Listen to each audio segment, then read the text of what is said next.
আজকে একটা কথা বলবো, আমি আমার কোনো বাঙালি বন্ধু যদি কেউ শোনে, দীপকদার চ্যানেল যদি দেখেন, তো কমেন্ট করে অবশ্যই বলে দেবেন যে আমি যে কথাগুলো বলেছি কিনা সত্যি কিনা। হ্যাঁ, আমার বন্ধু বান্ধব বাংলায় আছে, আপনার ফ্যান ফলোয়ার্স আছে, হয়তো যদি শোনে যে আমি যে কথা বলেছি, হয়তো নিশ্চয় 300 কিলোমিটার দূর থেকে এসে জঙ্গিরা এলো এবং হত্যা করে 1.5-2 ঘন্টা হত্যা করে আবার 300 কিলোমিটার পাড়ি দিয়ে চলে গেল। এই যে ঘটনাটা ঘটলো, এটা কি আপনার বিশ্বাস? আমরা দেখি, ইউটিউব গুলা দেখি, আমরা হয়তো দেশের খবর কিছু শুনতে। আমার চ্যানেল দেখেছেন কখনো? অবশ্যই দেখেছি, আপনার চ্যানেল আমি খুব দেখেছি।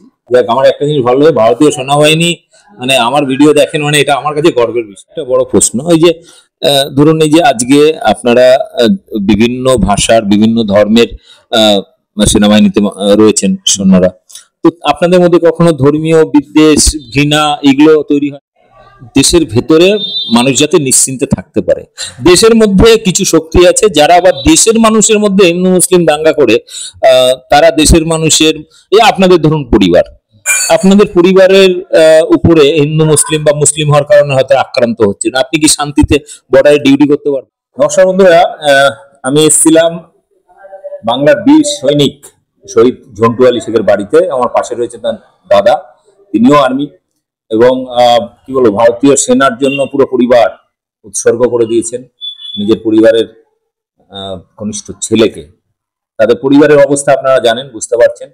কিছুক্ষণ আগে রাজ্যসভার এমপি কংগ্রেসের ইমরান প্রতাপগড়ি তিনি এসেছিলেন, তো ভিড়ের মধ্যে আর হয়নি। এখন ঝড় বৃষ্টি হচ্ছে বাইরে, ফলে আমি ঘরের মধ্যে, এখানে লোডশেডিং, তার মধ্যে ইন্টারভিউটা নিচ্ছি। কিছুক্ষণ আগে লাইভ করেছিলাম, সেটা ইন্টারনেট প্রবলেমের জন্য কেটে যায়। তো আমি জাস্ট বাকি সবকিছুই জানেন যে আমাদের ঝন্টু আলী শেখের এই শহীদ হওয়া নিয়ে অনেকের মনে নানা রকম প্রশ্ন। পশ্চিমবাংলার এক বিজেপি নেতা কৃষ্ণনগরের, তিনি বলছেন যে এটা মোল্লার যে শহীদ হয়েছে, তো কি হয়েছে, কেন যাবো ওর বাড়িতে সমবেদনা জানাতে, এরকম কথাও শুনতে হয়েছে। আমি জানি না এই কথা শোনার পর তার পরিবারের প্রতি, মানে পরিবারের উপরে কি তাদের মানসিক অবস্থা, এরকম অবস্থার মধ্যে কিভাবে তারা এই কথাগুলো যখন শুনছেন সমাজ মাধ্যমে তাদের কিরকম লাগছে। সম্প্রতি আমরা দেখলাম যে সোফিয়া কুরেশি, তিনি ভারতীয় সেনাবাহিনীকে নেতৃত্ব দিয়েছেন, সাংবাদিক সম্মেলনে বলছেন দেশের ভারতীয় সেনা হচ্ছে সেই জিনিস যারা ভারতবর্ষের সংবিধান, সংস্কৃতি সবকিছুকে রিপ্রেজেন্ট করে, যেখানে কোনো ধর্ম নেই, জাত নেই, কোনো ভাষা নেই, সবকিছু ঊর্ধ্বে একটা এমন একটা জায়গা যেটা পুরো ভারতবর্ষকে রিপ্রেজেন্ট করে। এবং তার ধর্মের পক্ষটাকে সবচেয়ে বেশি গুরুত্ব তিনি দিয়েছেন, এবং তার ফলে তাকেও পর্যন্ত কটূক্তি শুনতে হয়েছে। ঝন্টু আলী শেখ, সোফিয়া কুরেশি, তারা দেশের জন্য প্রাণ দিচ্ছেন, দেশ রক্ষার জন্য, দেশের মানুষের জন্য। তারপরেও কিছু মানুষ আছে যারা তাদেরকে কটূক্তি করছে শুধুমাত্র মুসলিম হওয়ার কারণে, বাঙালি হওয়ার কারণে। এই যে আপনারা যখন এই ধরনের কথা শোনেন, নিজের পরিবারে নিজের ভাই শহীদ হলেন দেশের জন্য, তারপরে এই কথাগুলো শুনলে খারাপ লাগে না আপনাদের? হ্যাঁ, খারাপ লাগে। ভাই শহীদ হয়েছে, যে শহীদের উপরে একটা, শুধু আমি শুধু ভাইয়ের জন্য নয়, পুরা ভারতীয় সেনার অপমান আমি মনে করবো। যদি একটা সেনাকে অপমান করা মানে তার পুরো ভারতীয় সেনাকে অপমান করার সমান, এটা আমি মনে করি। এই যে সোফিয়া কুরেশি সম্পর্কে বিজেপির মন্ত্রী, মানে যেন তেন আতিপাতি কোনো নেতা নয়, সে মধ্যপ্রদেশের একজন মন্ত্রী বিজয় শাহ, তিনি বলছেন যে সোফিয়া কুরেশি তো হচ্ছে জঙ্গিদের বোন, যারা পহেলগামে হত্যা করে গেছিল। এটা সম্পূর্ণ ভুল কথা। আর কর্নেল সোফিয়া কুরেশি উনি নিজেই বলেছেন যে আমি মুসলিম কিন্তু কোনো আতঙ্কবাদী নয়, আমি মুসলিম কিন্তু আমি পাকিস্তানি নয়। আর আতঙ্কবাদীদের ছক্কা ছোড়ানোর মানে দম আমার, মানে আমি সেটা তো করে দেখিয়েছেন, রাখি, আর সেটা করে দেখিয়েছেন। এটা যোগ্য জবাব, যারা বলছে তাদের যোগ্য জবাব কর্নেল সোফিয়া কুরেশি দিয়েছে। এবার আমাকে একটা জিনিস বলুন, আপনারা দেশের বর্ডার সামলাচ্ছেন, দেশের ভেতরে মানুষ যাতে নিশ্চিন্তে থাকতে পারে। দেশের মধ্যে কিছু শক্তি আছে যারা আবার দেশের মানুষের মধ্যে হিন্দু মুসলিম দাঙ্গা করে তারা দেশের মানুষের, এই আপনাদের ধরুন পরিবার, আপনাদের পরিবারের উপরে হিন্দু মুসলিম বা মুসলিম হওয়ার কারণে হয়তো আক্রান্ত হচ্ছে না, আপনি কি শান্তিতে বর্ডারে ডিউটি করতে পারবেন? না, সেটা হয়তো আমার মনে কিছু ঠেস পৌঁছাবে। আর এই আমার ভারতীয় সেনাতে সেইটা নেই। আমার ভারতীয় সেনা যেটা হিন্দু মুসলিম শিখ ইসাই বলে কোনো ধর্ম নেই, না কোনো জাতি আছে, না ছোট না উঁচু, মানে ছোট বড় কোনো ভেদভাব নেই আমার ইন্ডিয়ান আর্মিতে। আর ইন্ডিয়ান আর্মির এইটাই সব থেকে বড় যেটা শক্তি আছে যেটা, আর সেই শক্তির বলে আজকে আমরা দুশ্মনের সাথে লড়তে পারছি, আর লড়ে আমরা কামিয়াবি হচ্ছি। আর এটা আপনারা অপারেশন সিন্দুরে দেখেছেন। একদম। এবং এইখানে একটা বড় প্রশ্ন, ওই যে ধরুন এই যে আজকে আপনারা বিভিন্ন ভাষার বিভিন্ন ধর্মের সেনাবাহিনীতে রয়েছেন সৈন্যরা, তো আপনাদের মধ্যে কখনো ধর্মীয় বিদ্বেষ, ঘৃণা এগুলো তৈরি হয় না? না না না না, আমরা ভারতীয় সেনা আপনার একটাই দেখবেন যে ভারতীয় সেনার জন্য আলাদা মন্দির, মসজিদ, গুরুদ্বারা, চার্চ হয় না। একই ছাদের নিচে একই ঘরে হিন্দু, মুসলিম, শিখ, ঈসাই, হিন্দু পূজা করছে, শিখ আরদাস করছে, খ্রিস্টান বাইবেল পড়ছে, মুসলিম নামাজ পড়ছে। এইটাই খুবিয়া, আর কোনো নেই। ভারতের কোনো জায়গায় আমি কোনো প্রান্তরে কোনো কোনায় আমি দেখতে পাইনি। আমি এইটাই চাই ভারতবাসীকে, যে তারা যদি এইভাবে আমরা যদি মিলেমিশে থাকতে পারি, আমরা যদি মিলে দেশের জন্য লড়াই করতে পারি, ভারতবর্ষে কেন তারা মিলেমিশে থাকতে পারবে না? আপনারা তো দেশের জন্য প্রাণ দিচ্ছেন, দেশ রক্ষার জন্য করছেন, কিন্তু মানে এই যে আমরা রাজনীতি নিয়ে তো বিভিন্ন ধরনের উথাল পাতাল আপনারা দেখছেন, তো আপনাদের মধ্যে রাজনৈতিক এফেক্ট করে না? না দাদা, আমাদের কোনো রাজনীতি ইফেক্ট কোনো করে না। আমাদের একটাই কাজ, আমাদের একটাই নীতি, সেটা হচ্ছে কি সৈনিক আমরা। আর আমরা আগে দেখি যে দুশ্মন, আমাদের দুশ্মন আমরা না, দুশ্মন যেমন বলেছে না পেহেলগামে হিন্দুদের বেছে বেছে মেরেছে। আমরা ধর্ম দেখি না, আমরা ধর্ম বলে মানি না। দুশ্মন হলেই মারবো, আমরা দুশ্মন হলেই মারবো, তার ধর্ম দেখি না। আর আমাদের একটাই ধর্ম, আমাদের সৈনিক ধর্ম, যে আমি ভারতীয় সৈনিক আর তুই আতঙ্কবাদী, বাস এইটাই দেখবো, সে যে কোনো কাস্টের হোক না। এবার একটু বলি, এই যে বিভিন্ন রাজনৈতিক টালমাটাল চলে, বিভিন্ন সময় চড়াই উতরাই হয়, নতুন ক্ষমতা এলো, আবার ক্ষমতার দিকে চলে গেল, আবার নতুন কেউ এলো, এতে আপনাদের মধ্যে কিছু হয় না? তাতে আমাদের কোনো ফারাক পড়ে না। আমাদের আছে, হ্যাঁ, লিডারশিপ আছে, লিডারশিপের মধ্যে কিছু ফারাক পড়ে, হয়তো চেঞ্জ হয়, কিছু কিছু চেঞ্জ হয়। আর সবার একটা আপন আপন নীতি আছে, যেটা দেশ নীতি যেটা বলে, কূটনীতি যেটা বলে, সেটা নীতি সবার আলাদা আলাদা। বাকি সৈন্যদের মধ্যে কোনো এফেক্ট না, বাকি সৈনিকের মধ্যে গেলে সৈনিকের একটাই কাজ, বাস লড়া, দেশ রক্ষা করা। একদম। এবারে একটু বলি, সেটা হচ্ছে আপনারা যখন অবসর টাইম পান বা একটু রেস্ট নেওয়ার টাইম পান, তখন আপনারা কি খবর টবর দেখেন? মানে হ্যাঁ, অবশ্যই দেখি। হয়তো আমরা এমন এমন জায়গায় থাকি, সেই জায়গায় হয়তো টিভি অ্যাভেলেবেল থাকে না, মোবাইলে থাকে না, হয়তো মোবাইল থাকে, স্মার্টফোন ও আমাদের রেস্ট্রিকশন থাকে, তবু আমরা দেখি, ইউটিউব গুলা দেখি, আমরা হয়তো দেশের খবর কিছু শুনতে। আমার চ্যানেল দেখেছেন কখনো? অবশ্যই দেখেছি, আপনার চ্যানেল আমি খুব দেখেছি। হ্যাঁ, যখন ওই ছিলাম আমরা দীর্ঘ, খাস করে উইন্টারের সময়, হ্যাঁ, মুভমেন্ট কম হয়, হয়তো দেখতাম সময় পেলে, হয়তো অফ টাইমে, যেটা আমার টাইম, সেই টাইমে আমি দেখতাম, খবর টবর নিতাম। যাক, আমার একটা জিনিস ভালো লাগে, ভারতীয় সেনাবাহিনী মানে আমার ভিডিও দেখেন, মানে এটা আমার কাছে গর্বের বিষয়। মানে তারা দেশ রক্ষা করছে, দেশের বহিরাগত শত্রুদের কাছ থেকে দেশকে রক্ষা করছে। আমি চেষ্টা করছি দেশের সম্প্রীতি, দেশের ভেতরে মানুষ যাতে সম্প্রীতি বজায় রেখে ই করতে পারে। তো মানে কেমন লাগে আমার ভিডিও? আপনার ভিডিও খুব সুন্দর লাগে। আর আমি এইটাই দেখি, সেই যে ভিডিও আমরা আজ থেকে 30 বছর 35 বছর আগে দেখেছি, ব্ল্যাক অ্যান্ড টিভিতে দেখেছি, সেই রকম একটা ফিলিংটা আসে। মানে তখন যেমন ভদ্রভাবে খবর করা হতো, ভদ্রভাবে আমরা এক জায়গায় বসে থাকতাম, হ্যাঁ, হয়তো তাকেই দেখতাম আমরা, এই ঝামেলা হটোপাটা এটা থাকতো না, যেটা মেন খবর যেটা, সেটাই হয়তো আমরা দেখতে পেতাম, হয়তো বাড়ির সবাই মিলে বসে থাকতে পারতাম। তো আজকে চেঞ্জিং হয়েছে, মানে সেই চেঞ্জিং হয়েছে, সেটা হয়তো নিয়মিত হয়। হ্যাঁ, এবার অনেক সময় দেখা যায় যে ভুয়ো মানে কোন ট্র্যাপে পড়ে অনেক সৈন্য মারা যায়। আমার এক বন্ধু সুজা কমান্ডো, সে মাওবাদী ছত্তিশগড়ে অ্যাকশন করতে গিয়ে সেখানে তাদের সাথে, তাদের যে মেইন কমান্ডার ছিলেন, তাদের সাথে কিছুটা বিট্রে করেছে আর কি, তাদেরকে অসহায়ভাবে ফেলে চলে গেছিল, উদ্ধার করতে 30 ঘন্টা পরে উদ্ধার হয়েছিল। তো ধরুন আজকে আপনাদের সেনাবাহিনীতে এমন এমন ঘটনা ঘটে যে কোন একটা জায়গায় হয়তো টহল দিচ্ছেন, আপনার কাছে খবর এলো না, হঠাৎ করে হামলা হলো, তাতে অনেক শহীদ হয়ে যায়। হ্যাঁ, এরকম অনেক ঘটনা হয়েছে, কিন্তু আমরা হয়তো পাবলিক আম জনতাকে তো আমরা মানে জানানো হয় না আর হ্যাঁ কি। জানানো হয় না। আর আমরা হয়তো আমরা তো দুশ্মনকে তো নজর রাখি, তারপরে আম জনতা সব থেকে আমাদের খবর দেয়। ধ্যান থাকে। আর আম জনতা যেটা আছে তাদের রক্ষা করাটাও আমাদের মানে সব থেকে প্রিয়রিটি প্রথম প্রাথমিকবার চলে আসে।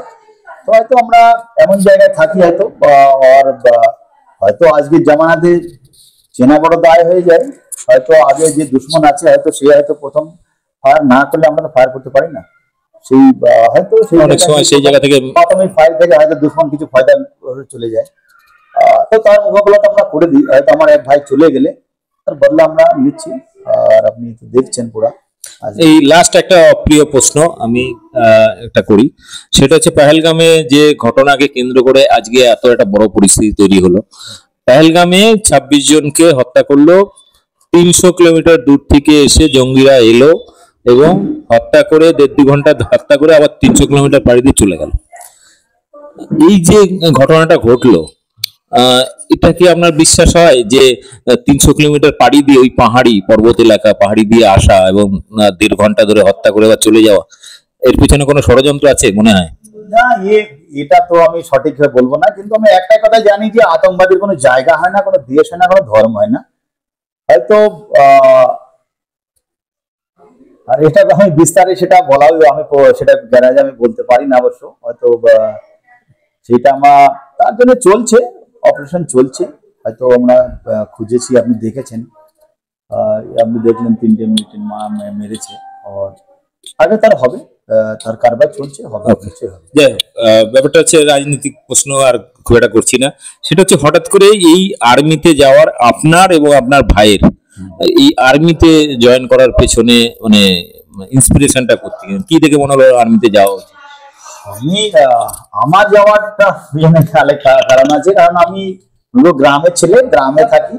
আর আমার গ্রামে বিএসএফ বর্ডার আছে। ওরা গ্রামে ঘুরতো, হয়তো পেট্রোলিং এ আসতো, টহল দিতে রাতের বেলায় আসতো। দিনের বেলায় আমরা ম্যাক্সিমাম দিনের বেলায় দেখেছি।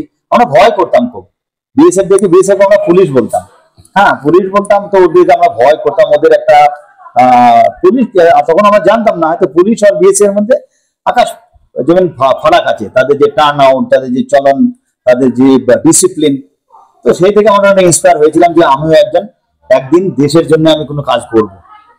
তারপরে ম্যাট্রিক পাস করলাম, পাস করার পরে আমি প্রথম রেলিতে গেলাম। আর ইনশাল্লাহ আমি প্রথম রেলিতে সিলেক্ট হয়ে বাস আমি ফৌজের মধ্যে ব্যাটেল করলাম। আর তারপর আমার ভাই আমি যখন গেছিলাম, আমি 97-এ গেছিলাম, ভাই তখন 9 বছরে ছিল, 9-10 বছরে ছিল। তারপরে ভাই চলে গেল, ও বিকম পাস করলো। বিকম পাস করে ভাইয়ের একটা ইয়ে ছিল যে আমিও যাবো ফৌজে। মানে দাদাকে দেখে দাদা ইন্সপায়ার, ও আমাকে দেখে ইন্সপায়ার খুব হয়েছিল যে আমি যাবো। আমার বড় ভাই যেখানে দেশ সেবা করতে পারে, আমি নিশ্চয় পারবো। কারণ ওর একটা স্ট্রং ছিল, ছোট থেকে একটা বডি স্ট্রং ছিল, আর কাজ করার খুব দক্ষতা ছিল ওর ভিতরে। আর সেটা গিয়েছিল, ভাই প্রথম ফার্স্ট রিলিতে গিয়েছিল, ফার্স্ট রিলিতে সিলেক্টেড। আর আমাকে বললো আমি সিলেক্ট হয়ে গেছি। আমি বললাম তাই তুই পড়াটা কমপ্লিট কর। বললো আমি করবো না। তোমার ঠিক আছে চল, এতটুকু। আর বাড়ির আর্থিক অবস্থা এত ছিল না, ভালো ছিল না। ঠিক আছে চল, যেটা তো দরকার ছিল সেটা চল। উনি গেল, ওখান থেকে গিয়ে ব্যাঙ্গালোরে ট্রেনিং সেন্টারে, পিআরটিসি ব্যাঙ্গালোরে ট্রেনিং সেন্টার করে ভাই লাস্ট পর্যন্ত 6 প্যারা এসএফে চাকরি করছিল। আর এই পর্যন্ত ভাই 6 প্যারাতে ছিল। আর আচ্ছা এক সোলজার ছিল। এবার যখন শুনলেন যে ভাই শহীদ হয়ে গেছেন, তখন মানে আপনি কিভাবে শুনলেন আর কিভাবে পৌঁছালেন ভাইয়ের কাছে? অফিসিয়ালি ভাইয়ের ইউনিট থেকে আমাকে কল করেছিল যে ভাই ঝন্টু আলী শেখ আপনার ভাই। আমি বলছি হ্যাঁ আমার ছোট ভাই। ও হয়তো জানতো না যে অফিসার জানতো না যে আমি ফৌজের মধ্যে সুবেদার আছি। তো বললো আচ্ছা আমি নাম কি? আমরা আমার সুবেদার। আচ্ছা বললো সব তো আপনার ভাইয়ের গুলি লেগেছে, আর হসপিটালে নিয়ে এসে ডাক্তারে বাঁচাতে পারলেন না। তখন তো আমার মানে কি বলবো, মানে পায়ের নিচে থেকে মাটি সরে গেল এমন অবস্থা হয়ে যাওয়া। মানে আমার একদম আসমান আমার মাথার উপর পড়ে গেল, এইরকম অবস্থা আমার হয়েছিল। আমি বসে পড়লাম সেখানে। আমার সাথী ছিল, যারা আমার জওয়ান ছিল, ওরা আমাকে এসে সব কি হয়েছে এইরকম হয়েছে, আমার ভাই আর নেই। ও শর্ট করে সব খবর হয়ে গেল, কোম্পানি কমান্ডার পাশেই ছিল, ও আসলো করে সব কি হয়েছে, সব ভাই নেই। আচ্ছা ঠিক আছে, কোথা থেকে কল আসলো? আমি বললাম সব এই নাম্বার করেছি ইউনিট থেকে। ও নাম্বার নিয়ে কল করলো, কনফার্ম বললো হ্যাঁ সাহেব কনফার্ম হয়েছে, আপনি ফটাফট চলে যান, আপনি নেমে যান আর ভাইয়ের কাছে চলে যান, ভাই উদমপুর হসপিটালে আছে, আপনি চলে যান। বাস ওখান থেকে ফের আমি 4টে জওয়ান আমার সাথে আসলো, এসে আমাকে ওখান থেকে আমি নেমে চলে আসলাম। নেমে ফের ভাইয়ের কাছে আমি পৌঁছাতে নেক্সট দিন 4টের সময় পৌঁছেছিলাম জম্মুতে। তারপর দিন নেক্সট দিন 4টের সময় ফ্লাইটে কলকাতায়। তো এই যে আপনার এখানে আসার পরে আমরা দেখলাম বিভিন্ন রাজনৈতিক দলের নেতারা এসেছেন, মোটামুটি ধরুন কংগ্রেস এসছে, আইএসএফ এসছে, সিপিএম এসছে, তৃণমূল এসছে। তৃণমূল এখানে সম্ভবত মহুয়া মৈত্র না এখানকার সাংসদ, হ্যাঁ উনি এসেছিলেন। তো শুধুমাত্র আসেনি বিজেপি সশরীরে কোনো নেতা। এবার আমি সেটা প্রসঙ্গটা বাদ দিই। হ্যাঁ আমি ওই দিন তো আমি যেদিন ভাইকে নিয়ে এসেছিলাম সেদিন তো আমি কাউকে দেখিনি যে হ্যাঁ মহুয়া দিদি এসেছিল আমার সামনে, আমার হাত মিলিয়েছিল। আর যেসব নেতারা আমি ফিজিক্যালি তো চিনি না অবশ্য, আর রাজনীতি আমি করিও না। হ্যাঁ অনেকে এসেছিল, তারপর পরে জানতে পারলাম যে হ্যাঁ এ এসেছিল, পিস দেখেছিলাম, হ্যাঁ টিভিতে পিস দেখেছিলাম, শতরূপ ঘোষ এসেছিল, তারপরে এস এম সাদি সাহেব এসেছিল, সব্যসাচী দত্ত সাহেব এসেছিল। হ্যাঁ ওদের সাথে, উনি তো আমার সাথে এসেছিল এয়ারপোর্ট থেকে, ব্যারাকপুর মানে এয়ারপোর্ট থেকে, উনি এয়ারপোর্ট থেকে রিসিভ করেছিল। ফিরাদ হাকিম সাহেব এসেছিল এয়ারপোর্টে, উনি রিসিভ করেছিল। তারপরে মমতা দিদি ডেকেছিল পরে ভাইয়ের ফ্যামিলি बच्चे को জঙ্গিপুর সুতিতে ডেকেছিল, আর্থিক অবস্থা আর্থিক কিছু সাহায্য করেছিল 10 লাখ টাকা, আর ভাইয়ের বউকে চাকরি অফার করেছে। এবার এখানে আমি একটা লাস্ট প্রশ্ন, সেটা হচ্ছে যে এই যে বাইরে মুসলিম হওয়ার কারণে বিভিন্ন রাজ্যে বাঙালি মুসলিমদের উপর বা বাঙালিদের উপরে বিভিন্ন রকম হেনস্থা টর্চার হচ্ছে, মানে বাঙালি হলেই বা মুসলিম হলেই তার উপর টর্চার হচ্ছে। এই বাহিনীর মধ্যে কি এরকম কখনো হয় যে আপনি বিশ্বাস করবেন না, আমি এজ এ মুসলিম তো, আর আমি সেনা, আমি ভারতীয় সেনার গর্ব, আমি এজ এ মুসলিম আর আমি ভারতীয় সেনাতে যেভাবে থাকি, সে আমার আমার আমার আপন ভাইতে চলে গেছে, ঠিক আছে, ভাইয়ের সাথে আলাদা ডিউটি ছিল, আমি আলাদা ডিউটি থাকতাম। তো আমার ভাইয়ের থেকে আমার সেই ভাইটা সব থেকে নেয়ার ছিল। তো ভাই তো দূরে ছিল, ভাই তো ছিলই বাড়িতে, কিন্তু আমার যে সাথে আমার কাছের লোক সব থেকে আমার ভাই, আমার মা বাবার থেকে তারা বড় ছিল আগে। কি করে বলবো, সে আমার কাছে, আমার একটা শিখ ছেলে ছিল, সর্দার ছিল, একটা হরিয়ানার ছেলে ছিল, হ্যাঁ একটা হিমাচলের ছেলে ছিল, একটা পাঞ্জাবের ছেলে ছিল, একটা বিহারের ছেলে ছিল। তো তাদের নিয়ে তো আমরা একসঙ্গে থাকতাম, আমরা তো এক জায়গায় বসে খেতাম, তো এক জায়গায় আমরা থাকতাম, এটা তোমার গর্ব। কখনো এরকম কোনোদিনই হতে পারে না, না না না না, একই জায়গায় একই দেশের মধ্যে মানুষের মধ্যে এগুলো একই খাবার, একই বর্তনে খাবার দাবার খাচ্ছি, সেই করছে সব চা বানিয়ে সবাই মিলে খাচ্ছি, পিকনিক। স্যার আপনারা একসাথে থাকতে বলে দেশের মানুষ কেন একসাথে থাকতে পারবে না? যারা এই যে ঘৃণা ছড়াচ্ছে, এটা নিয়ে কি বলবেন তাদের? এটা আমি এইটাই ভারতবাসীকে এটাই বলবো, আপনারা মিলে থাকেন আর ভারতীয় সেনার উপর ভরসা রাখেন। ভারতীয় সেনা 24 ঘন্টা আপনাদের পাহারায় আছে। আর এইটাই আপনারা ভিতরে ইন্টারনাল অশান্তি করে হয়তো আমাদের পরিবারের উপর একটু অশান্তি সৃষ্টি করেন, হয়তো যেটা হচ্ছে, হয়তো সব জায়গায় হচ্ছে না, জায়গায় জায়গায় হচ্ছে। একটা সৈনিকের পরিবার যদি অশান্তিতে থাকে, আপনারা ডিউটি করবেন কি করে? সেই সৈনিক মোটামুটি যে ডিউটি করব, হয়তো মনোবলটা একটু একটু হয়তো কমজোর হয়ে যায় আমাদের। আমি চাই না যাতে আমাদের, যদি আমাদের পরিবার সেফ থাকে, তাহলে তাহলে আমরা মোটামুটি আমরা ঠিক ডিউটি করতে পারবো। এটাই আমি গুজারিশ করি ভারতীয়দের জন্য, যে তোমরা শান্তিতে থাকো, মিলেমিশে থাকো। আমরা যদি থাকতে পারি, তোমরা কেন থাকবে না? একদম অসাধারণ কথা। আপনার মোটামুটি আজকে খুবই ক্লান্ত, আমিও ক্লান্ত হয়ে গেছি, উনিও ক্লান্ত হয়েছেন। তো আজকের মতো এখানে রাখছি। কোনো প্রশ্ন থাকলে অবশ্যই করবেন। এই পরবর্তী যদি কোনো প্রশ্নের উত্তর আপনাদের জানতে হয়, পরে যখন ওনার ছুটি থাকে বা ছুটিতে উনি যখন আসবেন, তখন অবশ্যই তার কাছ থেকে আরো অনেক কিছু জানতে পারবো, এবং সেনাবাহিনীর ভেতরে সম্প্রীতির কিভাবে তারা মেনটেন করেন, বা কিভাবে তাদের মধ্যে অটোমেটিক একটা সম্প্রীতির মেলবন্ধন, মানে ভাইয়ের থেকেও আরো বেশি সম্পর্ক তৈরি হয়, এই জিনিসটা আমরা আরো বেশি ডিটেলে শুনবো, অনেক গল্প শুনবো। আজকে একটা কথা বলবো, আমি আমার কোনো বাঙালি বন্ধু যদি কেউ শোনে, দীপকদার চ্যানেল যদি দেখেন, তো কমেন্ট করে অবশ্যই বলে দেবেন যে আমি যে কথাগুলো বলেছি কিনা সত্যি কিনা।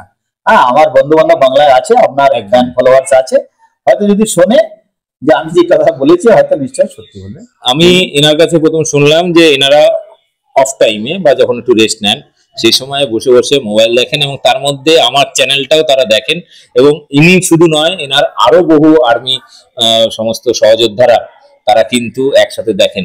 এবং যারা যারা আজকের এই আর্মি বা আমাদের সৈনিকরা দেখছেন, বাংলা হোক বা অন্য রাজ্যের হোক, তারা অন্তত কমেন্ট করবেন যে হ্যাঁ, আমি ঝন্টু আলী শেখের দাদা রফিকুল শেখকে চিনি, তিনি আমাদের বস বা তিনি আমাদের সহযোদ্ধা, তিনি আমাদের ভাই।